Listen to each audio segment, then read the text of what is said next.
नमस्कार मंडळी, संगीता's रेसिपीमध्ये आपले सगळ्यांचं खूप स्वागत आहे। तर आज मी बनवणार आहे मस्त इडली आणि चटणी। मस्त जाळीदार आणि खूपच खुसखुशीत टेस्टी लागते, खूपच मस्त। चला तर मग ह्या मस्त रेसिपीला सुरुवात करूया। तर हे पहा, इडलीसाठी 1 वाटी उडदाची डाळ आहे, साल काढलेली पांढरी, आणि ह्याच वाटीने 3 वाट्या मी तांदूळ घेतला आहे। हे पहा, म्हणजे प्रमाण 1 वाटी डाळ तर 3 वाटी तांदूळ, कुठलेही तांदूळ तुम्ही घेऊ शकता। आणि अर्धा चमचा मी इथे ही मेथी आहे अख्खी, ते आपण तांदळामध्येच घालायची आणि हे स्वच्छ धुवून घ्यायचं आहे आपल्याला। तर हे पहा, मी स्वच्छ धुवून आता ही डाळ भिजायला ठेवली आहे। आणि जरासं मोठं भांडं घ्यायचं, कारण डाळ आपली ही फुगून डबल होते। आणि पाणी पण जरा जास्तच ठेवायचं, म्हणजे सगळे भिजून व्यवस्थित तयार होईल। आणि तांदूळ पण हे पहा पाणी एवढं घातले। आता हे आपण झाकून ठेवूया, दिवसभर याला भिजून द्यायचे। कमीत कमी 7-8 तास तरी याला आपल्याला भिजवून घ्यायचे। याच्यामध्ये मेथीचे दाणे टाकलेत, कारण त्यामुळे टेस्ट खूप छान येतो आपल्या इडलीला। हे पहा, 8-10 तास भिजलेली आहे, सकाळी भिजायला टाकली होती मी। आता हे पाणी काढून टाकणार आहे आणि ही डाळ वाटून घ्यायची आपल्याला मिक्सरवरती। हे पहा, मस्त भिजली आहे डाळ। आता ही आपल्याला बारीक वाटून घ्यायची।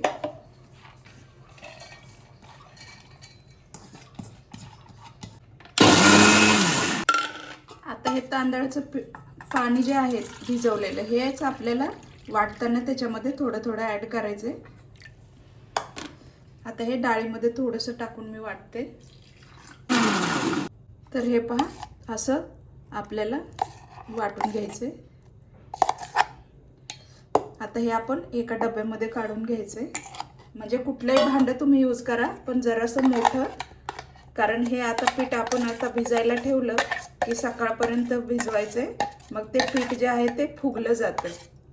त्यामुळे थोडंसं मोठंच भांडं घ्यायचं। आता ह्याच्यातच आपल्याला तांदूळ टाकून वाटून घ्यायचे। ही पहा, मेथी पण छान अशी मध्ये घातली होती अख्खी, ती पण आता ह्याच्यात वाटून घेते। 2 वेळा वाटून घेते मी, जास्त आहे म्हणून।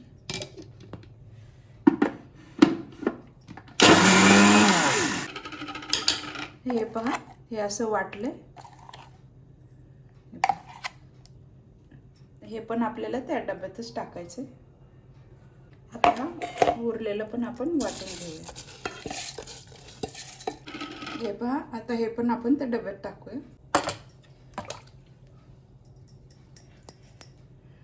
आता हा थोडंसं मिक्सरचं भांडं आपण थोडं इसळून घेऊया ह्याच्यात जे आहे ते।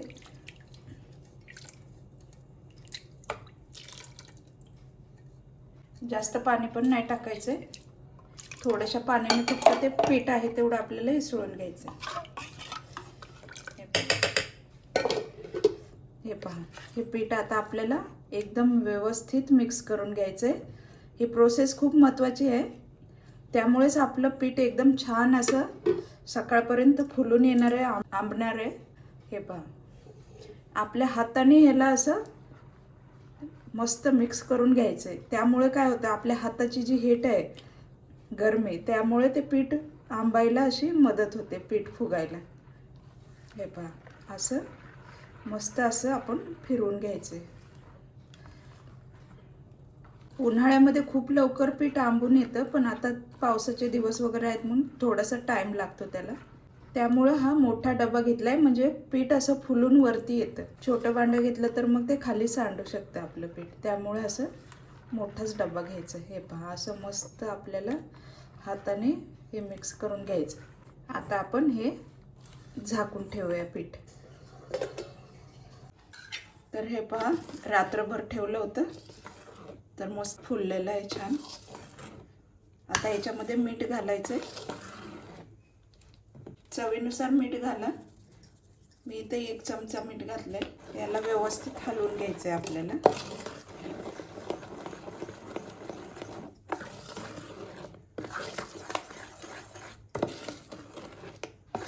हे रात्रभर ठेवलं होतं मी भिजायला।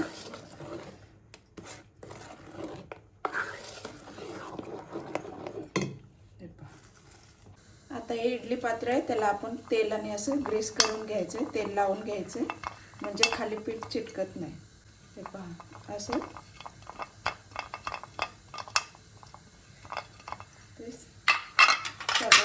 पात्राला आपल्याला तेल लावून घ्यायचं. परत एकदा हलवूया जरा मीठ मिक्स होण्यासाठी. याच्यात सोडा वगैरे घालायची काही गरज नाही. आता हे पात्रामध्ये असे पीठ घालायचं. प्रत्येक वेळी हलवून पीठ घ्यायचं म्हणजे घट्ट खाली आणि पातळवर असं राहत नाही, सगळं एकसारखं पीठ येतं. आता हे आपल्याला इडली पात्रात ठेवायचं आहे गॅसवरती. तर हे पहा इडलीच्या भांड्यामध्ये सगळे ठेवलेत इडल्या भरून. आता हे आपल्याला झाकण लावायचे आणि एक उकळी येऊ द्यायचे. नंतर मग आपल्या गॅस स्लो करायचे. एक उकळी आल्यानंतर 10 मिनिट तरी आपल्याला नंतर स्लो गॅसवरती शिजवून घ्यायचं. तर बघूया, चेक करूया. 10 मिनिट झाले. असं सुरी याच्यात घालून बघायची, व्यवस्थित वर आली तर समजायचं आपली इडली झालेली आहे.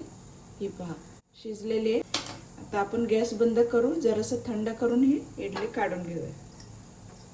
या अशा चमचेच्या दांड्याने किंवा उलटणीच्या दांड्याने तुम्ही अशा व्यवस्थित कशाच्या तरी सहाय्याने असं व्यवस्थित काढून घ्यायचे.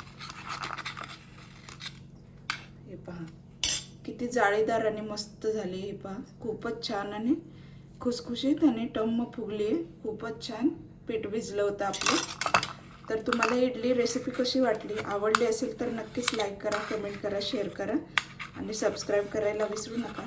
चला तर मग भेटूया मस्त पुढील रेसिपीमध्ये. थँक्यू.